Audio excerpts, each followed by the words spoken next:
Otep à tous les frères et sœurs kémites. Aujourd'hui encore, je viens par cette capsule vous partager un texte que j'ai lu depuis la classe de 5e, si j'ai bonne mémoire, en Afrique, et bien sûr. Alors, le texte c'est une partie du discours de Martin Luther King qui a pour titre, être le meilleur. Alors, je vais donc citer le texte de Martin Luther King parce qu'il me paraît opportun quand même de faire ce partage pour essayer de faire comprendre à ceux qui pensent que choisir un métier dans la vie,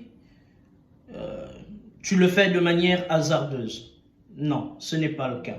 Alors, Luther King dit: lorsque quelqu'un a découvert pourquoi il a été créé, il doit mettre tout en œuvre pour réaliser au maximum le plan du Créateur, suivant ses propres possibilités.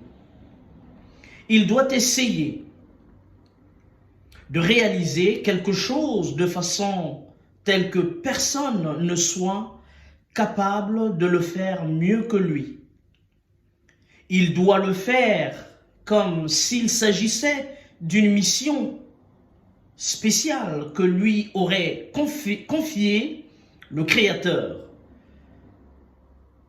à lui-même personnellement et à ce moment précis de l'histoire du monde. Personne n'est capable de réaliser quelque chose d'exceptionnel s'il n'a pas le sentiment d'avoir été appelé spécialement pour cela. En un mot, s'il n'a pas la vocation. Si votre mission est d'être balayeur de rue, vous devez balayer les rues dans le même esprit que Michel-Ange lorsqu'il peignait ses étoiles, que Beethoven lorsqu'il composait ses symphonies, que Shakespeare lorsqu'il écrivait ses drames. Vous devez balayer les rues d'une façon tellement parfaite que chaque passant puisse dire: ici, c'est un grand balayeur qui a travaillé. Il a bien accompli sa tâche. Voilà.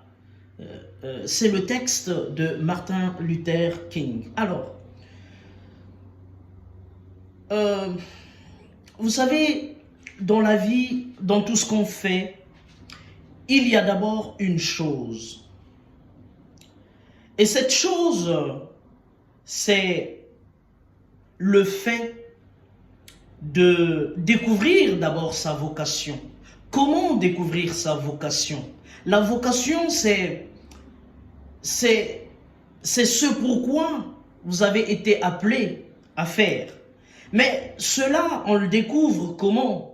Au fond de soi-même. On ne découvre pas sa vocation à l'extérieur de soi, mais on découvre sa vocation à l'intérieur de soi. C'est un exercice intrinsèque, c'est un exercice d'introspection profonde. Parce qu'en faisant cet exercice d'introspection, c'est là où on arrive à déceler, à découvrir sa mission. D'ailleurs, pour être dans cette même lancée, Frantz Fanon disait ceci dans Les damnés de la terre: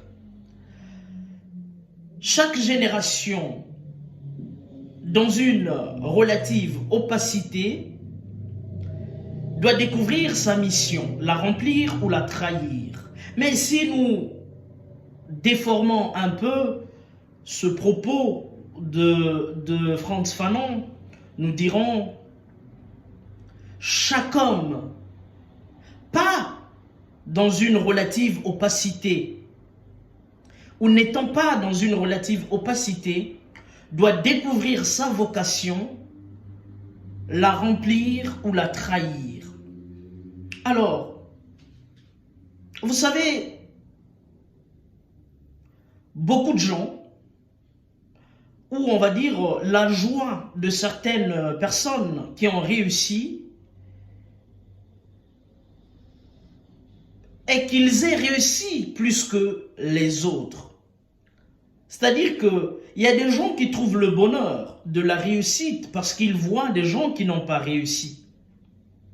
Mais si on leur enlève cette richesse matérielle, eh bien, ils ne sont rien ou ils n'ont rien.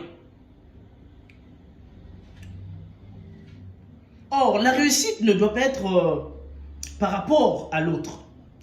Ta réussite doit être en fonction de toi-même. Donc ne fais pas de ta réussite un élément de supériorité ou un élément qui deviendrait comme, on va dire, un passeport pour prouver aux autres que voilà, moi j'ai réussi. Non. On ne doit pas déterminer sa réussite par rapport à la non-réussite des autres. Mais ta réussite doit être déterminée par le fait que tu aies bien fait ton travail.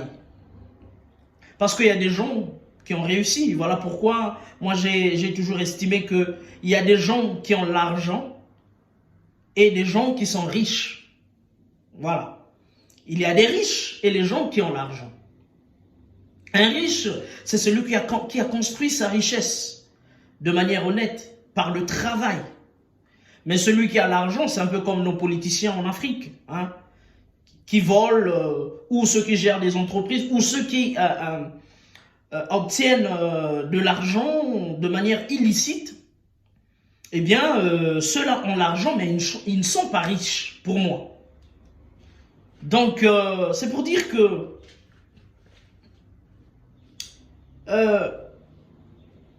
ne choisissez pas vos métiers en fonction de l'autre.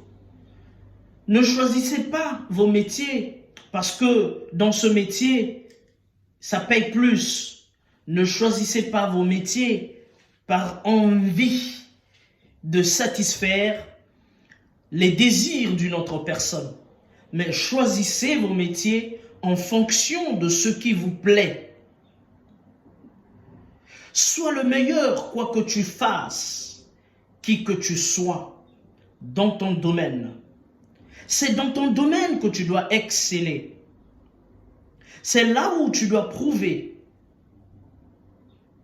que tu es le meilleur dans ton domaine. Le problème n'est pas ce que vous faites, mais comment vous le faites.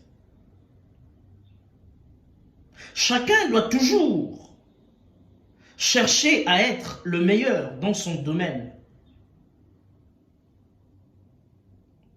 Ne faites rien pour de l'argent. Ne faites rien par enthousiasme, parce que vous n'allez pas bien le faire. Vous savez, lorsque vous faites quelque chose que votre cœur désire, lorsque vous faites quelque chose que vous aimez, lorsque vous faites quelque chose ou ce pourquoi vous avez été destiné à faire, vous le faites avec amour. Vous ne le faites pas pour l'argent, mais vous le faites parce que c'est une passion. Et vous le ferez bien. Quelqu'un qui fait quelque chose qui ne fait pas partie de sa vocation, ne le fera pas avec amour. Le fera juste parce qu'il gagne de l'argent, parce qu'il trouve une petite satisfaction, surtout financière ou matérielle dans ce qu'il fait. Mais il ne le fera jamais avec amour. Or, à partir du moment où tu ne fais pas quelque chose avec amour, avec le cœur, avec passion, eh bien, la chose que vous faites, le travail que vous faites, perd une grande partie de sa valeur. Parce que si je suis médecin et que ma vocation c'est d'être médecin, ce que je vais faire, je vais exercer mon métier avec toute la déontologie possible, avec tous les contours qu'il y a autour de mon métier, mais je le ferai bien. Et si je fais bien mon travail, je rends un service, je rends le bien, au fait, je fais le bien à ceux qui, aux patients que je traite.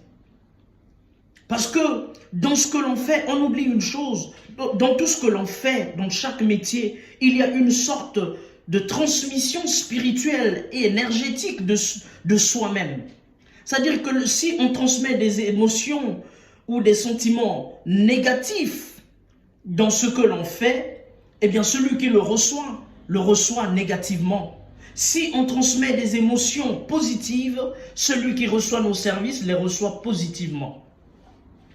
Donc voilà la plus grande différence. Maintenant, dans une société qui ne cesse d'évoluer comme la nôtre, comment découvrir sa vocation?